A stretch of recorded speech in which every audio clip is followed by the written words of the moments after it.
បាទសួស្តីបងប្អូនទាំងអស់ក្នុងបណ្ដាញសង្គមជាទីរាប់អានបាទថ្ងៃនេះក៏យកថ្មសំលៀងមួយអង្គយកមកថតបង្ហាញ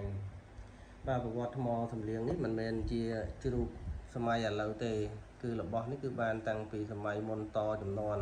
បាទតាំងពីមុនសម័យប៉ុលពតរបស់នេះប្រភពបានមកពីព្រះចៅអធិការវត្តនៅវត្តកំចាយខេត្តកំពតបាទតាំងពីព្រះចៅអធិការចំនួនទី1នោះបាទប្រវត្តិមកសំលៀងជ្រូកជើង5នេះគេយកទៅចិញ្ចឹមនៅលើលេងនៅលើវត្តហ្នឹងតដល់ពេលវាតៃសាកទៅជ្រូកហ្នឹងធំណាបងប្អូនគេថាចង់ប្រពន្ធកូនក្របី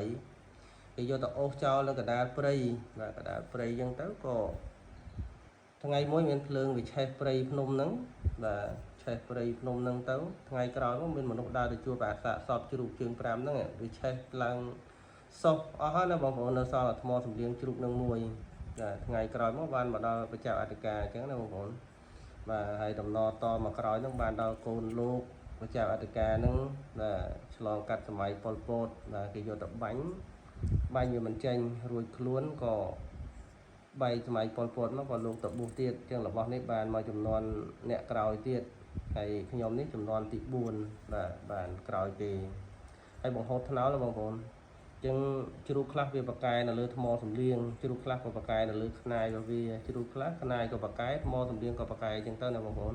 ប៉ុន្តែជ្រូកជើង5នេះវាឆេះអស់ហើយនៅសល់តែថ្មសំលៀងមួយហ្នឹងវាអត់ឆេះបាទហើយបង្ហូតថ្នោលប្រហោងធ្លុងបងប្អូនជ្រូកជើង5ហើយមើលតែសាច់វាឡើងពណ៌ដូចស្លាទុំចឹងនេះឡើងកាញ់ដូចគេសាក់ចឹងប៉ុន្តែមិនមែនទេនេះជាសាច់ដូចសាច់ម្រះចឹងណាបងប្អូនបាទធំណាបងប្អូនប្រព័ន្ធក៏ដៃក្មេងជាប្រភេទថ្មសំលៀងជ្រូកជើង